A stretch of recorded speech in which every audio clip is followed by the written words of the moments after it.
हर हर महादेव मित्रांनो, आपण आहोत शिखर शिंगणापूरमध्ये आणि पहाटेच्या 5 वाजलेले आहेत. आपण तळ्यावरती आलोय आंघोळ करायला आणि या तळ्यावरती आंघोळ वगैरे करून जे शिखर आहे पुढं त्या शिखरावरती जायचं आहे आपल्याला कावड घेऊन. तर चला आंघोळ वगैरे करून घेऊ आणि कावड घेऊन शिखरावरती जाऊ. मित्रांनो, दिवस उगवला आणि दिवस उगवायला आपण शिखरावरच्या पहिल्या दरवाज्यापाशी पोहोचलो आहे. तर बघा किती लांब आहे. तिथून आपण आंघोळ वगैरे करून कावड घेऊन वरती आलोय आणि वरती येऊन शिखरापाशी कावड वगैरे नाचून आता खाली चाललो आहे. आपण कावड आपण जिथं थांबलोय तळ्यापाशी तिथं ठेवून परत आपल्याला जायचं आहे मुंगी घाट बघायला. आणि मुंगी घाट बघायला जाताना बघा तुम्ही किती मोठ्या कावड्या आहेत, लोक घेऊन येत आहेत. आपण आता मुंगी घाट बघायला चाललो पण कावडे ह्या माघारी येत आहेत. आणि हा मुंगी घाटापाशी आलोय आपण आणि या इतका मोठा डोंगर आहे. पावसाळ्यात असं कसं रम्य वातावरण होत असेल इथं.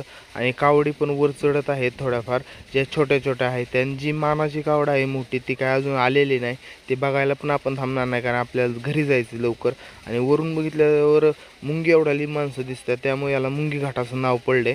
तर खूप मोठा घाट आहे, खाली खूप मोठी दरी पण आहे. आणि तुम्ही एक गोष्ट विसरू नका, लाईक करायला, फॉलो करायला आणि शेअर करायला हा व्हिडिओ. आणि एवढ्या खोल दरीतून एवढ्या उंच शिखरापर्यंत कावड पोहोचवायला किती कष्ट पडत असेल तुम्ही विचार करा. आणि इथलं सगळं आवरून आता जेवण वगैरे करून आपण चाललो आहोत घरी.